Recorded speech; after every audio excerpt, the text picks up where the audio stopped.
Contemporaneous. The nothing personal word of the day for today is contemporaneous. As in Kyler Murray, you know that name, the quarterback, Cardinals rookie. He wants to play baseball too. He's got a chance. He was drafted 9th by the Oakland A's. He decided to forego baseball, and when he was drafted in the first round by the NFL, he decided to go for immediate guaranteed money, whereas in baseball, you're sort of limited in the beginning, but there's a much greater upside. Now Kyler Murray has said that he wants to be Bo Jackson, Deion Sanders. My question is, in this day and age, with the difficulty and all the analytics and all the studying that has to happen, can Kyler Murray do both? Can he have a contemporaneous career? Wait to see. Bzz, bzz. Sorry, everything's okay. I was being buzzed to say that we are now on CBS Sports HQ. That's the communication that I get from inside the producer's booth anytime I either swear or when I'm going live on camera. Thank you if you're listening or if you're watching. Can you imagine what happened yesterday? Another tentacle of an MLB scandal that will not go away. How do you know what's true and what's not true? We got the news live yesterday during the taping of Nothing Personal. Live during taping sounds oxymoronic, but it's not. Live to tape. We got information that there is a report that Jose Altuve and Alex Bregman, among others, actually wore devices that during the game gave them what the signs would be, which is a bridge too far after you're banging trash cans or after you're actually relaying signs to runners on base to relay to the hitter at the plate. Would that be too far? MLB knew immediately when the rumors came out that they had to answer to it, except they knew about this. MLB had already investigated the whole buzzer incident. But here's the difference when you're running a league today versus running a league 20 years ago or even 10 years ago. An unverified Twitter account, the supposed niece of a erstwhile manager of the New York Mets, that could have been my word of tomorrow. An unverified account comes up with any sort of rumor or story, and if that gets 1 ounce of retweet from a player, let's say a player like Cody Bellinger, let's say a player like Alex Wood, let's say a player like Trevor Bauer, all 3 players weighed in after this allegation surfaced about buzzers. And when they weighed in, it was very complicated because MLB then had 2 choices and Jose Altuve had 1 choice. He started, Jose, we're going to start with him. He started with Scott Boras. Scott Boras is his agent. Scott Boras is made for moments like this. Scott Boras gave Jose Altuve a statement to say, and it was simple, direct, because that makes people believe it was actually Jose Altuve saying it. I'm going to read you 2 sentences, and you tell me which one is Altuve, and I'm going to leave pronouns out, and which one is Scott Boras. First, I have never worn an electronic device in my performance as a major leaguer. I made up the pronoun. It may not have been I. It may have been he. I don't want to give it away. He, has never worn an electronic device in his performance as a major league player. Statement 2. Fans need to keep in mind that there are lots of players who are in the spider web, but they are not the Black Widow just because they are a member of the team or the league. Can you imagine? Here's what happens. They get together. Altuve calls his agent. The first thing a player does, we teach players, we give them, I digress for 2 minutes for you. We do 2 things for our players. We tell them exactly what to do in different situations when they find themselves in a pickle. We always talk about, you joke about it when you're at dinner. Who's your first call if there's a problem?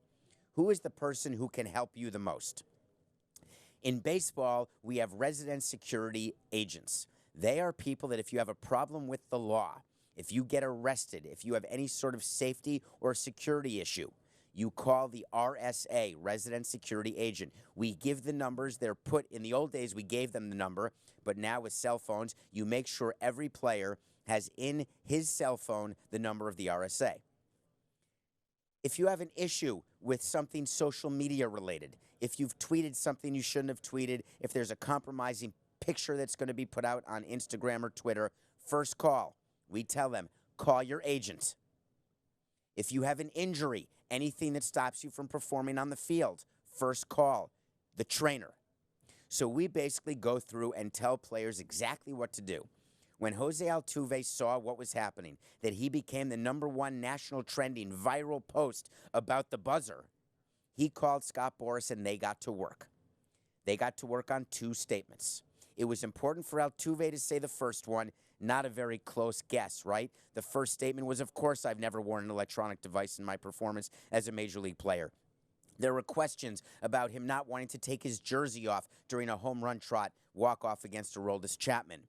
There were questions about whether or not Josh Reddick had a wire underneath his tank top when it turned out to be confetti. The Twitterverse went crazy. Altuve had to deal with it immediately. Boras could take another minute because he had to wordsmith it. And he did a Borasism. And the rest of us got Borised. We actually had to hear from him on an off day, random day, when we normally wouldn't have to hear from him after the winter meetings until sometime in spring training. When he talks about that fans must keep in mind, he's talking about fans. He wants fans of his players because fans of his players, that's how they get appearances. That's how they get money for sponsorships outside of the team. It is critical that players of Scott Boras keep a high Q rating. Keep in mind there are a lot of players in the web. By the spider web, he means within Major League Baseball. But they are not the Black Widow. Scott, here's what you're trying to say. Just because a player is on a team like the Astros doesn't mean that player participated in any sort of scandal. So let me explain why he's wrong. There's not one player, if you offer him what the pitch is going to be when he is at the plate, there's not one player who will tell you, I don't want to know. Not one. I've spoken to hundreds of players over the course of my career. We've spoken about stolen signs and how it is that you cannot chase a 1-2 slider, how it is that you can spit on we call it spit on spin. That's sort of the inside, what we teach the players. When you see spin, you try to spit on it and sit on the fastball. Spit on spin. Sit on fastball. If you know a fastball is coming, you can gear up. It doesn't matter whether Chapman's throwing a buck-4 or if it's a Greg Maddux 82. It doesn't matter. A major league hitter has a better chance to hit it. But I've heard so many people from So You Want to Talk to Samson. They're DMing me at David P. Samson. So many people in the studio at CBS Sports HQ. Friends, family. It's a panoply of people saying not only did Altuve cheat, but also look at the splits between home and road in the postseason when he was buzzing or when they were banging the trash can. In baseball, the one thing we never do, ever, is look at a small random sample of statistics and draw any sort of conclusion. Just because a player has a home-road split that is out of whack in a 17-game playoff run or in a 7-game series, it is completely meaningless regarding the evaluation of the player and regarding whether that player was aided by sign stealing, buzzing, or cheating. You have to look at it over the long haul. It takes at least a year of studying. 162 games, 81 at home, 81 on the road, at least a year to see what kind of trends you can find, and then you use the second year to confirm your suspicions or your thoughts.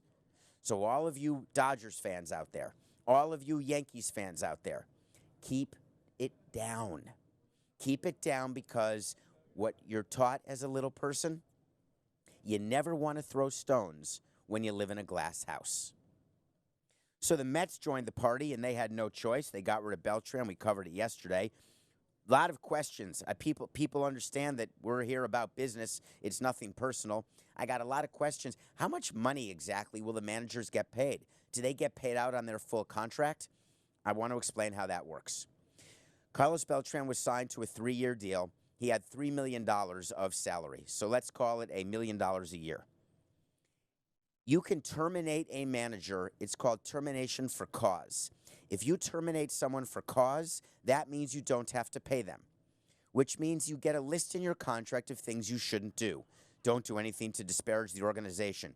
Make sure you show up to 162 games. Make sure you're prepared. And for players, we say in baseball shape. For managers, we say in manager shape. And I don't by that mean rotund. I mean mentally ready to manage.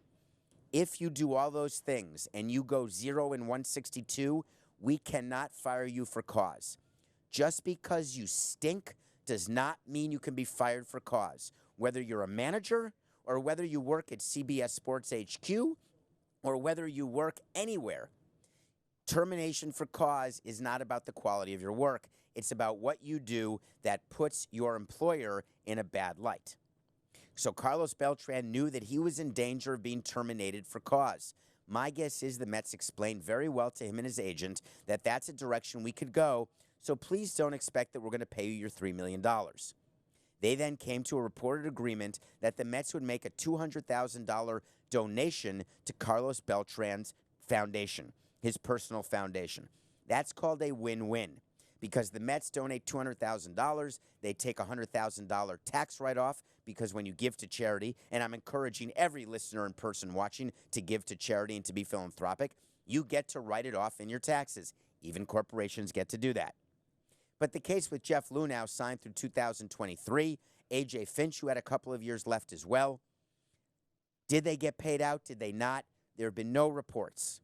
If I am running the Houston Astros, I am not giving Jeff Luhnow a penny. I am finding a way to have a negotiated settlement with him that my first position is zero because I am threatening him with termination for cause over his role. Now, could he have a case? Could it go through an arbitration because all these management contracts and player contracts, it's not in front of a jury. You're not going to see any sort of open public dispute resolution. Everything gets handled in arbitration. Not like a player arbitration that we've talked about, a separate kind of arbitration. Totally boring story. 5 seconds of this show is way too much to spend on it.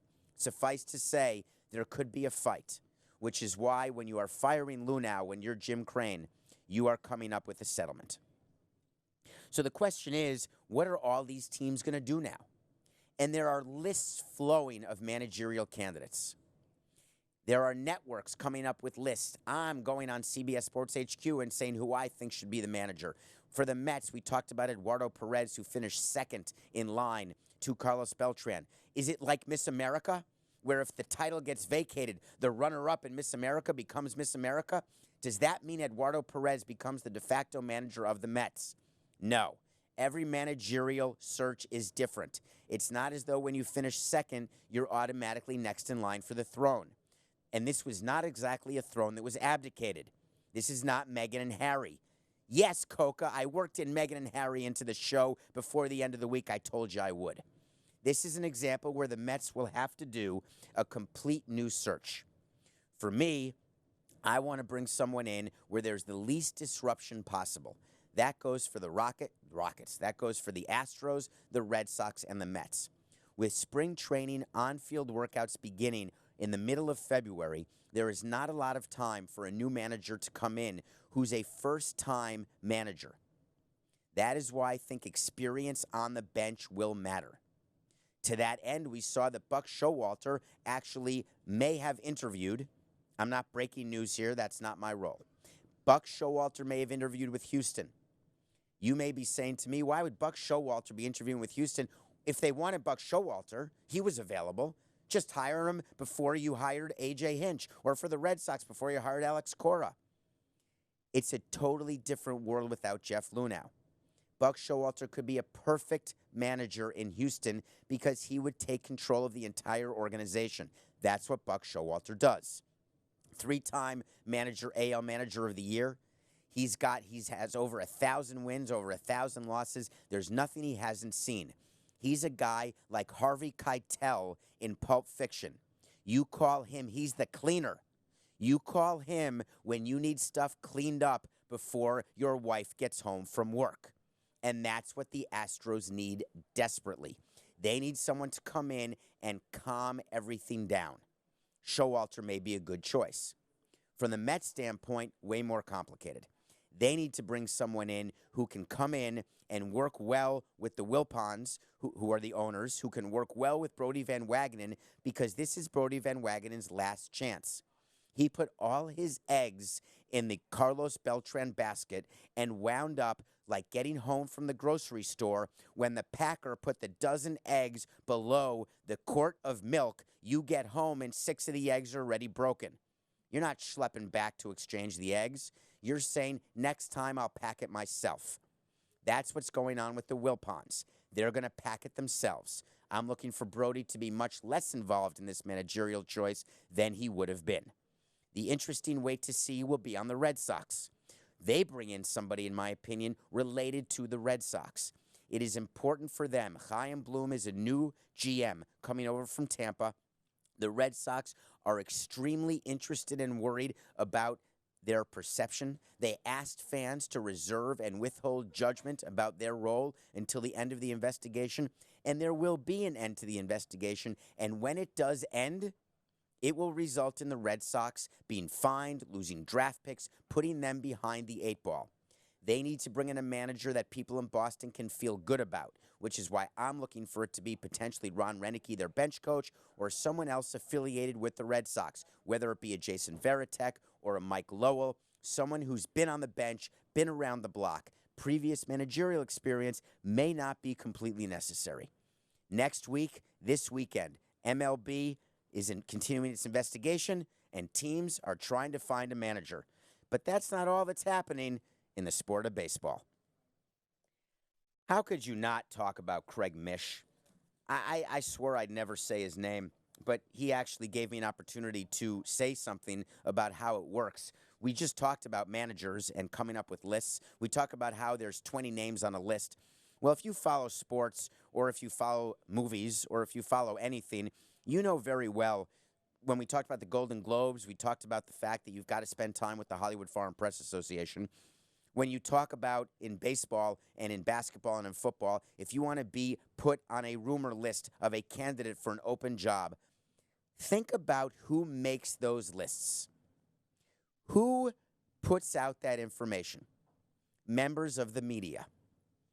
What would make a member of the media, a blue-checked member of the media, what would make a member of the media put a random name on a list to be a potential manager or general manager? Today, Craig Mish tweeted out that my friend Dan Jennings, the Dan Jennings who was the vice president and then GM of the Marlins when I was there, we made him the manager of the Marlins. He's the one who had Ichiro pitch in the final game of the regular season. It was looked at as the craziest move ever, and it didn't work, but I thought it was brilliant at the time. You never go into a move hiring a manager thinking it won't work, but it didn't work. We had to fire Dan as manager. Then he got fired as general manager. It was a complete cluster. But his name just came up from Craig Mish as a good candidate to be the GM of the Astros if the Astros are looking for someone with experience. My message is this. Dan Jennings would be a good candidate to be a GM. Craig Mish is the wrong person to put forward that name.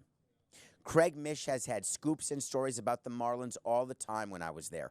It's like a local guy named Andy Slater. You may follow him. He's got a show. He would get information. Andy Slater broke the Jose Fernandez story when Jose Fernandez died. They have connections within the clubhouse. I had sources who I would use when I wanted to leak information. Dan Jennings had sources when he wanted to leak information. Every executive in every sport has a source. We've talked about John Heyman. His source is Scott Boras. When John Heyman tweets something about a player, you know it's coming from Scott Boras. I have no problem with that. It is SOP, standard operating procedure, to use the media to get information out and to leak things in advance to a member of the media because you know you've got a QPQ coming. SOP for the QPQ. Do you have it, Coca? It's not in the rundown. Do you have any idea what it could be? Standard operating procedure for the quid pro quo. Because when there's an opening for a job, it is understood that they will give you love. You will be on a list. Do you know, as a hiring president of a Major League Baseball team, and right now, if you're watching this, I'm grabbing my blazer. If you're listening to this, I'm grabbing sort of the lapels of my blazer to sort of be very hooty-tooty, and I didn't mean to do that. I just feel uncomfortable at the moment in my chair. But it seems like I'm saying as president of a team, no. What I'm saying is when I was lucky enough to be president of a team, I had zero interest in lists that were put out by the media. Our list of candidates for managers, for GMs, for head of marketing, head of sales, finance, any players, anything. We never saw a leak or a list by a member of the media and said, I can't believe we didn't think of him. Do you think the Astros, Jim Crane, or Major League Baseball, who helps in these searches more than you know, do you think that they read a Craig Mish tweet and say, Dan Jennings, he's our guy? No. If Dan Jennings were to be their guy, and that's not a bad choice, if he were to be their guy, he'd already be on the list. But the reason why you see these tweets, you see these posts, you see all of the articles that you're going to see with all these candidates, it is all part of a deal under the covers, behind the curtain deal. You scratch my back, I'll rub your knee. Joe Burrow. Do you guys know who Joe Burrow is? Joe Burrow is the quarterback for LSU. It was tanking for 2 in the NFL. And it turned out that Joe Burrow won the Heisman. Joe Burrow is the best quarterback in the draft. Why am I even talking about Joe Burrow? Here's why. Because his dad gave an interview. Here's the rule when you're a kid playing professional sports. Keep your parents quiet. Do yourself a favor. I know they're proud of you. I know that they're this close to getting rich and getting actual money over the table instead of under the table. I know you want to buy them a house. I know they are super proud. They've got such nachas over you because you're a professional athlete. I get it. Nachas. That means pride, Coca. Can you imagine speaking Yiddish to the goy in the producer booth? It's hard to imagine. In any case, I get why parents feel that way. But if I am Joe Burrow, I want my dad quiet. Word came out that the likely first pick in the draft would be very happy to be a Cincinnati Bengal.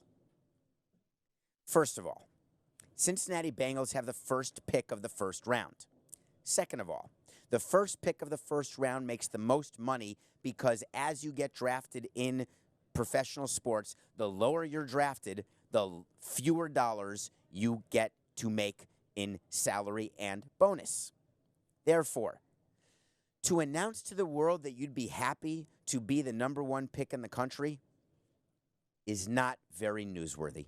It doesn't make the Cincinnati Bengals say, wow, now I'm going to draft Joe Burrow. The number of times we drafted players whose agents told us that they wouldn't be happy playing for the Marlins makes me laugh. I didn't care.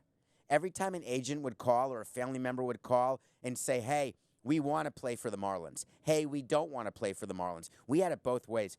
More young players wanted to play with us than not. A, it's Miami, so there's no state tax. And tax on bonus is a real thing. B, we always traded away all the good veterans. So if you're a young player, you have a chance to move up the system way faster than if you were on a team with a solid core of veterans who never get traded. So plenty of people wanted to play for the Marlins. But when they'd call and tell us, we didn't care. We didn't believe them. When they'd call and say, we want to drop further, we will not sign with you. It never stopped us. We would have a board where we would keep track of signability, other issues with players, where they fit in our system. It's sort of a draft board, which you number. Teams protect draft boards the way the president protects the nuclear codes. You'd be shocked at the lengths that teams go to misdirect other teams about which players they're interested in. It's amazing. It's as though we're all fighting to save the world. But in any case, so we have a list of players, and we do have signability. But signability is always based on 2 sports stars. Giancarlo Stanton, when we drafted Giancarlo, He fell in the draft because there was a thought out of high school that he was going to play football.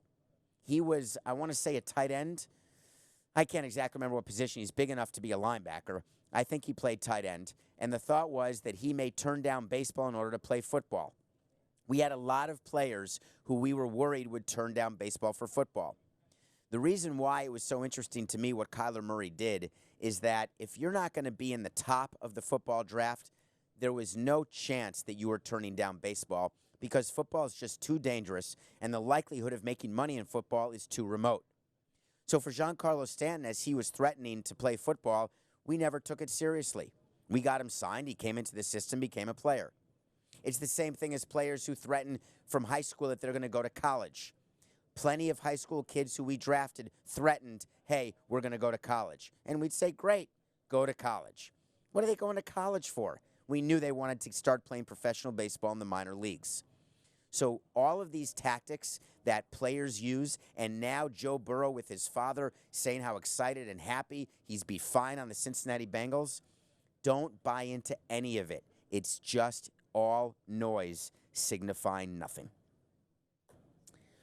All right, we got a review today.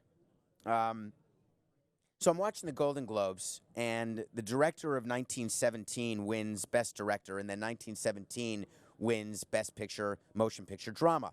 So I knew I'd have to see it.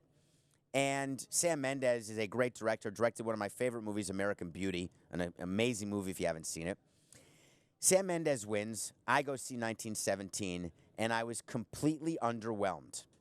Here's the scouting report on 1917. It's not Saving Private Ryan. You will not care one lick about any of the characters or what their fate will be. You will not care about the story. You will not say the writing is Academy Award worthy. What you will say about 1917 is that your level of visual stimulation is off the charts. And I'm talking about when you're actually watching the movie. The way they shot the movie, it is perfectly shot. The way it looks like one take, it's almost like a one-take movie. And the only way that you know that there's any editing is when they fade to black one time. Spoiler alert. How do you fade to black in a one-take, one-shot movie? There are people who watched 1917 who still don't understand it. The only way you can fade to black in a one-shot movie from a perspective of a character is when that character goes unconscious. To me, that was fairly obvious. Got totally overlooked. In any case, if you are a cinephile, you're going to go see 1917. See it on a big screen and love it for what it is.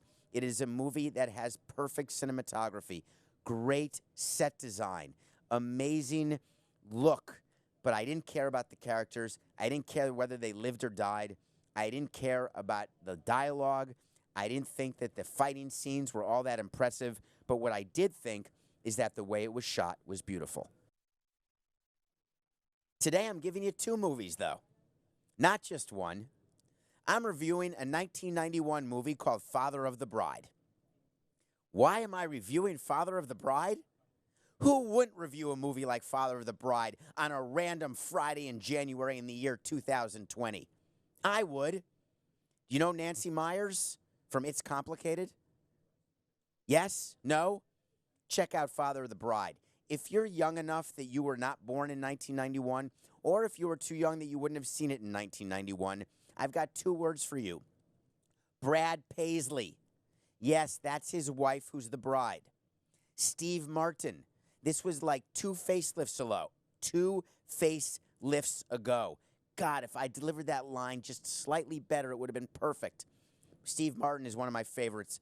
Brilliant. This movie, Martin Short. Steve Martin and Martin Short are still performing together today. Martin Short plays a wedding planner way before Jennifer Lopez was anything close to doing anything with Matthew McConaughey. Martin Short is perfect. Was it a politically correct wedding planner? I'm not sure that anyone would say yes or no to that. What I will say is, anytime you're the father of the bride and you go into your attic, you put on your blazer, and you realize that it still fits. Either you're too young to be the father of the bride, or you've run some marathons, or once in a while you pass on the cupcakes. Either way, check out Father of the Bride. Thank you. God, I love money. I love talking about money. It's business. We see it every day. We see stories that come up and decisions that are made solely based on money. And we saw another one.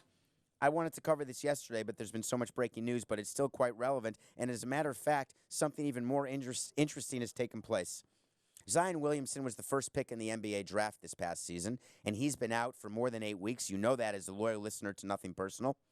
I appreciate you downloading and subscribing. Please rank 5 stars on Apple or wherever you download your podcasts. But I think reviewing and rating 5 stars is Apple. And if in the review you put a question, we're going to do an end-of-month podcast, and we're going to answer whatever question you put there. It's not so you want to talk to Samson. That's different. Mikey, I'm butchering this whole promotion. Totally butchering it. Is Apple the only one that does 5 stars? Mikey said no, but he said it in a way that indicated to me he just wants to eat his lunch, like he wasn't actually knowing whether it was no. In any case, make sure you download, subscribe, tell your friends the 5 stars do matter. So Zion Williamson, my wait to see part of the segment, was out more than 8 weeks. He's coming back January 22nd. It was a breaking news announcement. Can you imagine a person who has not played 1 minute in the NBA, not even a minute, hasn't scored a point? I think he's 30,000 points behind LeBron James. Yet, it is the most anticipated debut I can remember because the league needs Zion Williamson. So what is ESPN, a network who's showing the game, has an opportunity to show the game? They decide to flex the game, and they are going to show the Pelicans against the Spurs on January 22nd at 8 p.m. And do you know what game they're not showing any longer? How about James Harden, Russell Westbrook against Jokic? Nikola Jokic. That's Rockets Nuggets. The NBA's been relying on the Rockets, the Nuggets, up-and-coming team, the Rockets with James Harden, the most prolific offensive player maybe in history, certainly this season. They're gone. Why? Because the sponsors are clamoring for it. When Zion Williamson was drafted first, the Pelicans were put on a ton of national games. One of the reasons ratings are down is the Pelicans had so many national TV games and Zion didn't play. The NBA is painfully aware that 22 out of the first 35 nationally televised games this year in the NBA, there was at least one superstar missing from the game, either for load management or injury. That is a problem. For a league, you get your money from broadcast deals. You've got to expose your best players to the largest audiences possible. For the NBA to fully acknowledge that they need to get Zion on the air immediately speaks to the fact that they need the Pelicans to be a better team. They need them to compete. It's not going to be this year. I don't believe they have a chance. But it is fascinating that they put a game on of 2 mediocre teams instead of 2 great teams, all because of Zion. Why would that be? You guessed it. It's just because of the money. There's something that's happening that has nothing to do with money. I want to talk about women. I don't talk about women enough on this show because I want to talk about women in sports. I want to talk about my view of women in sports and what exactly I did over the years. Nah, I don't want to talk about any of that.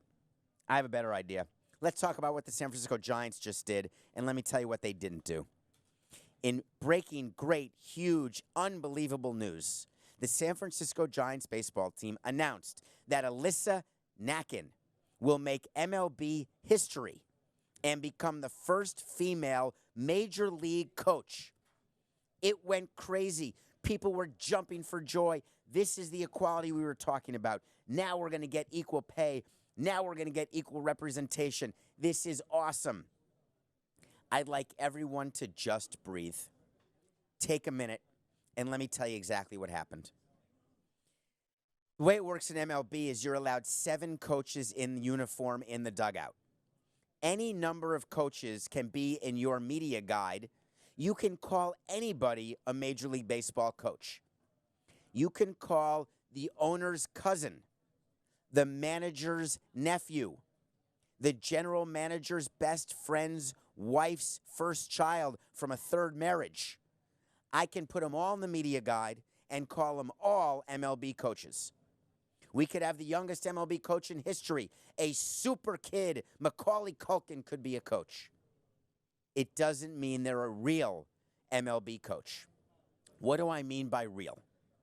When we put a coaching staff together, we have a hitting coach, we have an assistant hitting coach, we have a pitching coach, we have a bullpen coach, we have a bench coach, we have a first base coach, a third base coach. That's 7 coaches. You then have to think about base running, outfield, specialty coaches.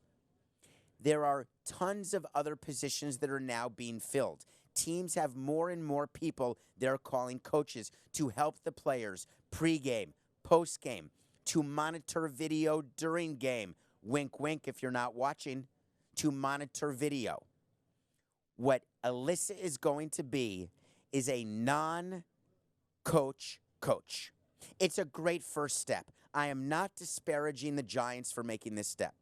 What I'm disparaging anybody for is if you think this is the start of gender equality or equal pay in baseball and equal representation, this is only a small first step. The 7 coaches, there is a limit, not just to who gets to wear the uniform in game, in the dugout, but also who gets paid more. There is a union. You get a pension and you get licensing. Licensing is there's a pot of money every time you buy a jersey or a hat, every time you buy anything, which is why we as executives always say to you, only buy licensed products. It's why the guys on the street selling non-authentic jerseys or T-shirts with our logo, why we shut them down, and then they move to the next corner and we shut them down again. Why? Because we're not seeing any of that money. When you are a licensed retailer, you pay MLB to make MLB products to sell to fans like yourself. That's the same in every league. Well, there's a licensing fee, and there's an amount of money that the union gets, and that money gets dispersed to players. And in some cases, there are licensing dollars that go to coaches. There is pension. You want to be fully vested if you're an MLB coach or an MLB player. It is critical that you have enough service time. We've talked about service time to get into arbitration. This is service time to be fully vested in your pension. If you have no idea what I'm talking about, look at your own employee manual that you have in the company in which you work. Learn the rules of your pension. Understand the games that can be played by your employer. Understand what your rights are. Understand what your obligations are, and understand what your assets are. From a coach's standpoint, it is critical for them to become fully vested in the pension. And when we hire coaches, we assign which ones will get pension and licensing. Alyssa does not have either. Dollars to donuts, she has neither. Donuts to dollars, she has neither. It doesn't matter. It's not a full MLB coach. When I see a woman in the dugout who's not a trainer, but a woman in a full baseball uniform, that is when I will agree that we have taken the next major step. When I see a woman named GM, not assistant to the GM, not assistant GM or assistant to the GM, those are 2 different things. When I see that happen, that means that women have taken a step forward. Alyssa is very capable. She'll throw BP. She'll work with the players. She is actually going to be a great hire for the Giants. The Giants should promote her as such, that what we have done is move the ball forward. Next team that does it, and the next team that does it, I would like to see them hire Alyssa to be one of the pensioned, licensed 7 coaches in the dugout. I want to get to a couple things before we go here today. I want to talk about my picks of the day, and I want to talk about the role that a league has in the outcome of games. We've talked a lot this week about the integrity of the game. We've talked a lot about cheating in baseball. We've tried to measure whether or not gambling on your team, taking performance-enhancing drugs, using trash cans or buzzers, whether those are the greatest cheating scandals. We wonder which one would require a lifetime ban the way Pete Rose got. What would a player have to do today to get that same lifetime ban? And it's all in the name of integrity. It's all in the name of protecting the product on the field. Well, I've got some bad news for everyone. Every single commissioner's office of every major sport is very involved in outcomes of games. They'll tell you that they don't care who wins, but they're lying to you. They do care who wins. Let me start with baseball, and I'm going to move to football. In baseball, I would have talks with Bud Selig, the former commissioner, all the time. Do you think when the Marlins beat the Yankees in 2003 that he had any interest in the Marlins beating the Cubs in the National League Championship Series? Do you think that they were rooting for the Cubs to be in the World Series, a Cubs-Yankees or a Cubs-Red Sox World Series? A Cubs-Red Sox World Series in 2003. That was when the Cubs and Red Sox had not won in decades. That would have been a financial bonanza for baseball. Baseball was actively rooting for that outcome. I have no doubt in my mind. I looked at Bud Selig when he handed us the trophy in 2003, and he looked despondent.